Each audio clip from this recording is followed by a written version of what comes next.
Hai, selamat datang kembali di Nonton Lagi Channel. Bagaimana nih kabar kalian? Semoga baik-baik saja ya. Di episode kali ini kita akan membahas tentang Doraemon yang menurut kabar yang beredar telah mengakhiri penayangannya di salah satu stasiun televisi Indonesia yaitu RCTI.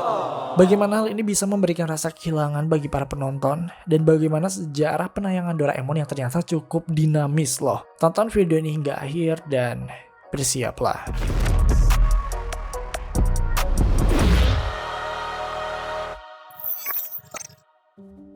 Belakangan ini, jagat maya dihebohkan dengan pemberitaan yang viral di mana-mana, khususnya di media sosial. Bukan pemberitaan mengenai skandal salah satu gubernur Jawa Barat, bukan pula soal banjir Aceh dan daerah Sumatera lain yang kini mulai meredup beritanya, tapi ini adalah berita tentang Doraemon.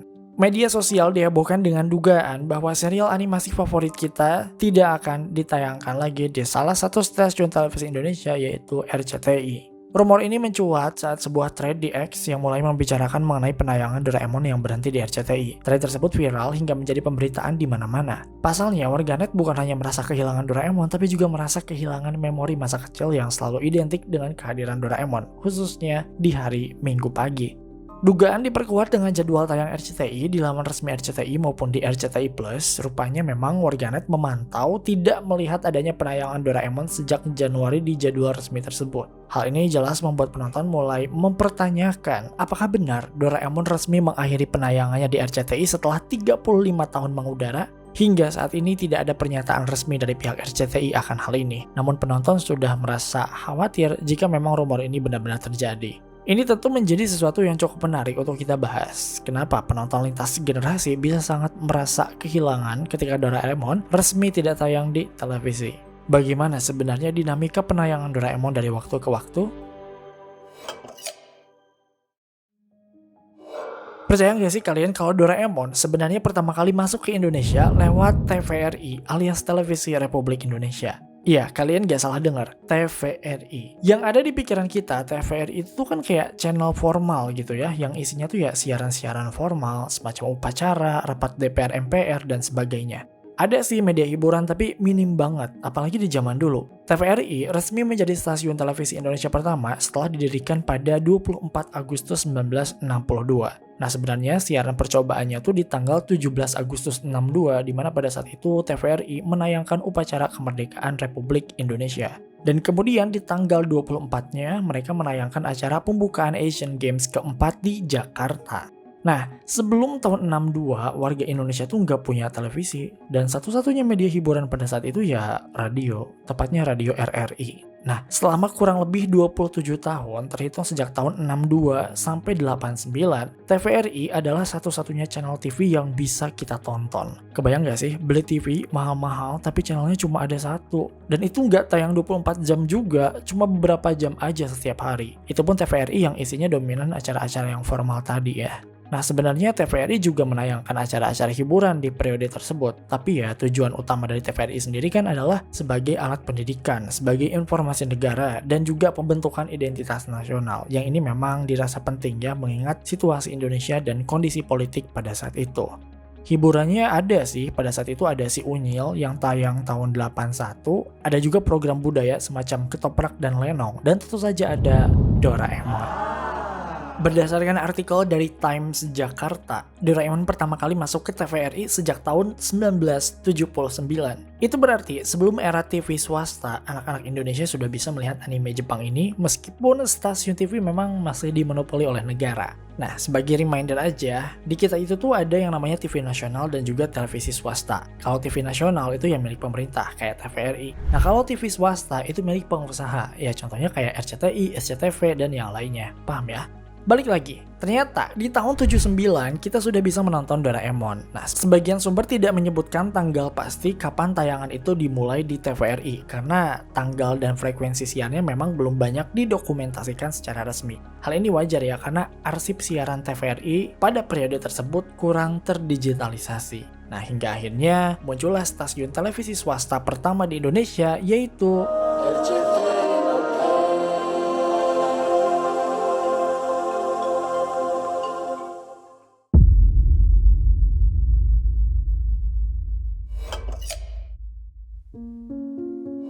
RCTI atau Raja Wali Citra Televisi Indonesia secara resmi diresmikan pada 24 Agustus 1989 oleh Presiden Soeharto sebagai saluran televisi komersil pertama di Indonesia. Awalnya, gak sembarang orang bisa nonton RCTI loh guys. Pada saat itu, RCTI adalah siaran berbayar dan berlangganan. Jadi kalau mau nonton RCTI harus bayar dan punya decoder khusus, yang mana ini merupakan sesuatu yang baru di Indonesia. Tapi, walaupun berbayar, karena emang programnya yang lebih variatif dan lebih menghibur dibandingkan dengan TVRI, banyak orang yang mencari tahu bagaimana bisa mendapatkan siaran RCTI di televisi di rumah mereka. Ya, secara hiburan di RCTI kan lebih mengikat, apalagi sering dimunculkan drama-drama asing yang ditayangkan seperti Airwolf, Knight Rider, MacGyver, dan semacamnya. Baru deh, setahun kemudian, tepatnya 24 Agustus 1990, RCTI menjadi siaran bebas atau sebutannya free to air atau biasa disingkat FTA. Artinya, orang nggak perlu bayar lagi untuk bisa menikmati RCTI. Ya kayak sekarang lah. Kehadiran RCTI menandai berakhirnya monopoli TVRI dan dimulainya era siaran swasta komersil di Indonesia setelah pemerintah melonggarkan regulasi pada tahun 1980-an. Nah, salah satu hiburan yang cukup banyak dinikmati pada saat itu adalah Doraemon ini. Perlu kita ingatkan kembali ya bahwa di sini RCTI bukan production house atau pembuat serial animasi Doraemon, tapi di sini RCTI membeli hak siarnya sehingga bisa disiarkan di TV-nya. Karena pada saat itu, pemegang lisensi dari Doraemon adalah PT Perdana IMMG Indonesia. Nah, biasanya kalau kalian notice, sebelum Doraemon dimulai, itu kan suka ada logonya tuh, IMMG. RCTI beli hak siarnya ke PT IMMG ini, dan akhirnya ditayangkan setiap minggu pagi sejak tanggal 9 Desember 1990, sebagai bagian dari program regulernya. Nah, dari sini nih, yang tadinya Doraemon ditayangkan di TVRI, karena udah dibeli sama RCTI hak siarnya, makanya ditayanginya cuma di RCTI. Dan TVRI tentu saja harus memberhentikan siaran Doraemon di channelnya. Dan Doraemon di RCTI jauh lebih populer dibandingkan ketika ditayangkan di TVRI. Kenapa bisa seperti itu? Well, banyak faktor sih. Tapi faktor utamanya adalah persoalan mengenai dubbing alias sulih suara alias alih suara. Guys, TVRI pada saat itu ternyata juga menayangkan siaran-siaran asing, tapi itu sangat terbatas. Nah, karena pakai bahasa asing, mereka biasanya menggunakan beberapa metode supaya penonton bisa paham mengenai apa yang mereka tonton. Yang paling umum adalah menggunakan subtitle atau takarir alias teks terjemahan. Ini lumrah kita lihat di film atau serial asing bahkan hingga saat ini. Nah, Doraemon pada saat itu juga pakai subtitle. Masalahnya adalah anak-anak kan belum pada lancar baca ya. Jadi ya kebanyakan mereka yang menikmati visualnya aja, tapi nggak ngerti apa yang si Doraemon ini omongin. Nah, metode lainnya yang digunakan oleh TVRI adalah menggunakan voice over. Jadi ada satu orang, biasanya seorang pria, yang membacakan teks atau terjemahannya. Jadi kebayang gak sih, suara Doraemon, Nobita, Giant, Suneo, dan lainnya hanya diisi oleh satu orang pengisi suara aja. What? Ini beneran loh. Berdasarkan artikel yang kita temukan di jurnal karya Jennifer Lindsay di Asia Research Institute, National University of Singapore tahun 2005, dalam jurnal tersebut diungkapkan bahwasanya sebelum subtitle yang sesungguhnya diperkenalkan sekitar pertengahan 1970-an, program asing biasanya disajikan dengan narasi dalam bahasa Indonesia. Tapi suara aslinya yang bahasa asing masih terdengar pelan di latar belakang. Sementara itu ada terjemahannya yang dibacakan oleh seorang yang voice over. Jadi ada yang bacain gitu guys si subtitlenya. Ya kayak gini lah, kalian kan bisa lihat subtitle di bawah. Nah, gue yang ngebacain subtitle itu. Nah, dulu tuh nonton Doraemon tuh kayak gini. Jadi subtitlenya ada, tapi ada orang yang ngomongin juga gitu loh. Ini kalau misalnya ada yang keliru, boleh dikoreksi ya guys. Soalnya ini kita juga berdasarkan riset secara online gitu. Tapi intinya Doraemon ketika ditayangkan di TVRI biasanya tuh pakai subtitle dan juga voice over tadi. Beda ketika ditayangkan di RCTI yang benar-benar pakai full dubber sehingga ada istilah dubbing atau sulih suara. Kalau di TVRI kan satu orang buat nge-voice over semua terjemahan gitu kan ya. Kalau di RCTI bener-bener semua karakter tuh punya dubbernya sendiri. Doraemon satu orang, Nobita beda orang lagi, Shizuka beda orang lagi, Giant beda orang lagi. Jadi beneran pakai voice actor yang mengubah dialog bahasa Jepang ke bahasa Indonesia. Nah, TVRI tidak bisa memakai voice actor ya jelas karena biayanya yang lebih mahal. Bahkan katanya bisa 10 kali lipat lebih mahal. Ya wajar aja sih, yang namanya dubbing kan gak cuma butuh voice actornya aja, tapi juga perlu studionya, perlu sutradara suaranya juga. Dan ternyata RCTI berhasil mewujudkan hal itu. Nah inilah yang menjadi penyebab siaran Doraemon lebih populer di RCTI. Pertama, penonton anak-anak bisa paham. Kedua, ada kedekatan emosional karena semua karakter punya suaranya masing-masing dan memiliki emosi masing-masing pula. Sehingga nontonnya ya lebih ngiket, lebih seru gitu ya, karena ya kita berasa ngikutin ceritanya juga. Nah, mulai dari sinilah kita bisa ingat dengan karakter-karakter di serial Doraemon. Ada Doraemon yang suaranya berat tapi ramah, ada Nobita yang suaranya cempreng tapi ikonik, ada juga Shizuka yang terdengar lembut dan baik hati. Itu semua karena apa? Karena voice actornya yang berhasil menyampaikan emosi dan kesan semua karakternya, sehingga serial Doraemon bisa semelekat itu di pikiran dan hati penonton, bahkan untuk lintas generasi. Dari kita kecil hingga kita dewasa, Doraemon masih menjadi tontonan ikonik di RCTI setiap hari Minggu pagi. Bahkan kita kayak udah punya rutinitas sendiri ya kalau setiap minggu tuh mau nonton apa aja. Kadang ke Indosiar dulu, terus ke RCTI, balik lagi ke Indosiar. Saking udah jadi bagian dari aktivitas kita. Makanya ketika Doraemon ini dikabarkan akan berhenti tayang, publik merasa kehilangan karena memori masa kecil mereka juga ikut menghilang. Sejak RCTI mulai menayangkan Doraemon di awal tahun 90-an, serial ini langsung menjadi tontonan yang rutin dan wajib. Bukan apa-apa, serial ini menjadi tayangan yang cukup ditunggu oleh anak-anak setiap minggu pagi, di mana pada saat itu semua keluarga berkumpul, entah untuk sarapan atau melakukan aktivitas di rumah. Setelah mengudara sekitar 35 tahunan, Doraemon menjadi serial yang disenangi oleh generasi 90-an, kemudian dibagikan ke generasi 2000-an, dan terus dinikmati hingga sekarang. Tercatat bahwa anime Doraemon ini adalah anime terpanjang penyiarannya yang pernah ditayangkan di televisi Indonesia. Ada beberapa asumsi yang menyebabkan RCTI menghentikan penayangan Doraemon di channelnya setelah hampir 3,5 dekade mengudara. Asumsi yang pertama, RCTI mungkin memiliki strategi baru untuk mengevaluasi siaran yang mereka tayangkan. Mungkin saja mereka memiliki tayangan lain yang lebih relevan dengan penonton masa kini. Well, jika kalian mengikuti informasi pertelevisian saat ini, RCTI sebenarnya sedang tidak baik-baik saja.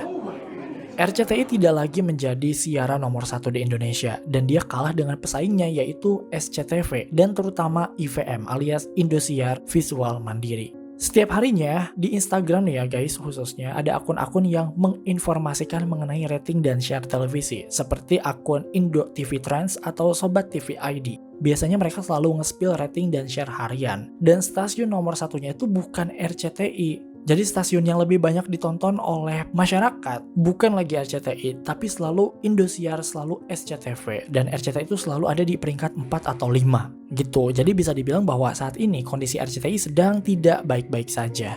Asumsi kedua, ini masalah lisensi alias hak siar. Rumornya sih Doraemon tetap bakal tayang, tapi bukan di RCTI. Jadi hak siarnya udah dibeli sama stasiun TV lain, yaitu Trans TV.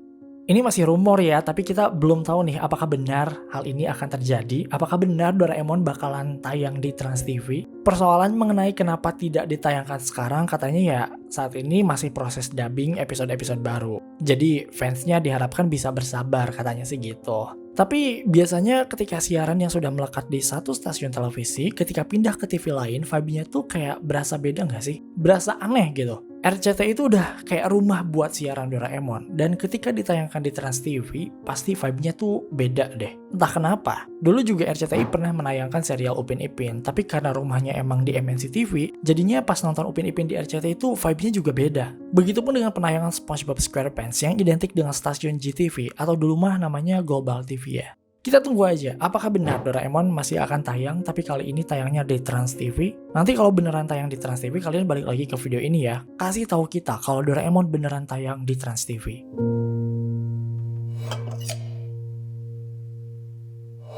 Oke, kita dapat informasi ini dari orang dalam RCTI ya guys. Alhamdulillah dibolehin buat di-spill. Di bulan Desember ini sebenarnya RCTI masih menayangkan kok. Mereka masih menayangkan serial Doraemon dengan episode-episode yang terbaru. Di awal minggu Desember tayang tanggal 7 Desember di hari Minggu. Itu durasinya cukup lama dari jam 8:30 sampai jam 9:30 ya, sejaman ya. Dan kalian tahu siaran Doraemon ini kalah sama program apa di hari itu? FTV Kisah Nyata Indosiar guys, yang judulnya itu biasanya Dar Der Dor gitu loh. Kalah Doraemon sama FTV Kisah Nyata Indosiar. Nah di sini kalah itu maksudnya penontonnya ya guys. Jadi kalau misalnya dibilang Doraemon kalah sama FTV Indosiar, berarti penontonnya tuh lebih banyak menonton FTV Indosiar gitu.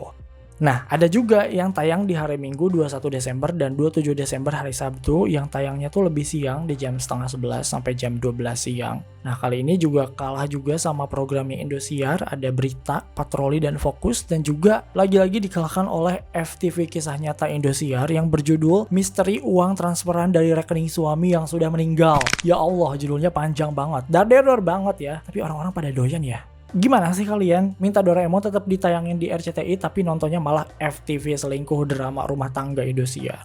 Katanya minta tapi nggak ditonton, gimana sih? Tapi anyway, siaran terakhir Doraemon yang ditayangkan RCTI justru sebenarnya tercatat di tanggal 28 Desember 2025 di hari Minggu jam setengah 9 sampai jam setengah 10. Ada 4 episode yang ditayangkan di hari itu, tapi favorit kita adalah episode Keberuntungan dalam Pil Keberuntungan. Episode ini menceritakan tentang Nobita yang merasa putus asa karena dirinya yang selalu sial. Akhirnya dia minta ke Doraemon supaya bisa diberikan pil keberuntungan supaya Nobita tuh bisa terhindar dari kesialan. Namun ternyata pil tersebut memiliki aturan supaya setelah minum pilnya harus segera mencari orang yang sedang bahagia. Namun ternyata tidak mudah untuk mencari orang yang sedang bahagia itu. Kurang lebih seperti itu. Kalian bisa nonton mungkin secara online ya.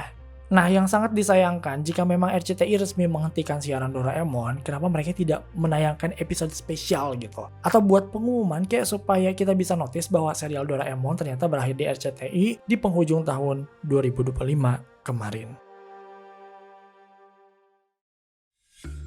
Oke guys, itu dia teori film lainnya episode Doraemon. Ini mungkin bukan video teori ya, lebih ke essay aja. Semoga bisa nambah informasi deh. Terima kasih karena telah menonton video ini hingga akhir. Luangkan waktu untuk like, share, dan komen jika kalian suka video ini. Tekan tombol subscribe dan aktifkan notifikasi loncengnya supaya kalian tidak pernah ketinggalan video-video terbaru dari kami. Dan sebagai bentuk dukungan kalian terhadap berkembangnya channel ini, mari terhubung lebih dekat dengan cara follow kami di Instagram dan TikTok di @nontonlagi.channel. Dan jangan lupa, Creepy Crime Case kini hadir di Spotify. Sampai jumpa di episode Nonton Lagi channel berikutnya.